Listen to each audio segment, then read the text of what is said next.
Have you ever stood at a checkout line, fumbling through your pockets or bag, only to realize your wallet isn't where you thought it was? Or maybe you've been in a rush, hands full, wishing there was a faster way to pay. What if you could just tap your phone and go? No cards, no cash, no hassle. That's exactly what Apple Pay does, making transactions faster, safer, and more convenient than ever before. But how does it actually work? What happens behind the scenes when you pay with just a tap? Imagine you're grabbing a coffee on your way to work. Instead of pulling out your wallet, you simply double-click the side of your iPhone, glance at the screen for Face ID, and hold it near the payment terminal. In less than a second, your payment is complete. But what just happened? Apple Pay relies on a technology called Near-Field Communication, or NFC. It's a type of wireless communication that works only when two devices, like your phone and a payment terminal, are very close together. When you bring your iPhone, Apple Watch, or even iPad near the terminal, these NFC chips instantly connect and exchange information. Now, you might be wondering, if my phone is sending payment information wirelessly, doesn't that make it easy to steal? That's where Apple Pay's security features come in. Instead of sharing your actual credit or debit card number, Apple Pay uses a method called tokenization. When you add your card to Apple Pay, your phone doesn't store your real card details. Instead, it creates a unique, encrypted code called a token that's used for transactions. Each time you make a purchase, Apple Pay generates a new token. So even if someone somehow intercepted the data, they wouldn't be able to use it. That token is sent securely to the payment processor, which then contacts your bank to verify the transaction. If everything checks out, the payment is approved and the store gets the green light, all in just a second or two.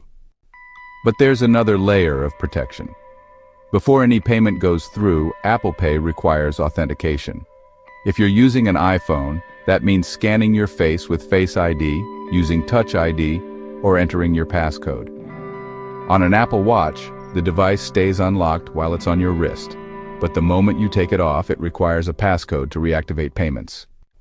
This means that even if someone steals your phone or watch, they can't use Apple Pay without your authorization. Beyond just security, Apple Pay is incredibly versatile. You can use it in stores, within apps, and even for online shopping. Many websites now let you check out with Apple Pay, meaning you don't have to enter your card details every time you buy something. Not only does this save time, but it also keeps your financial information safer, since your actual card number is never shared with the merchant. In some cities, Apple Pay even works for public transportation. With Express Transit mode, you don't need to unlock your phone or use Face ID. Just tap your device at the subway gate or bus reader, and you're through in an instant. This makes commuting much more seamless, especially in busy metro areas. But what if you lose your phone? Apple has thought of that too. With the Find My iPhone feature, you can remotely disable Apple Pay on your lost device, preventing anyone from using it. And since your actual card numbers aren't stored on your phone, there's no way for thieves to access your financial details. Apple Pay isn't just about making payments, it's about making them smarter. It's paving the way for a future where we rely less on physical wallets and more on digital solutions. And who knows? Maybe one day we won't even need phones to pay. Perhaps just a fingerprint or a glance will be enough. But for now, Apple Pay is leading the charge toward a world where cash and cards are no longer necessary, making everyday transactions faster, safer, and more effortless than ever before. Got a question about how something really works? Drop it in the comments and we might cover your topic in our next video.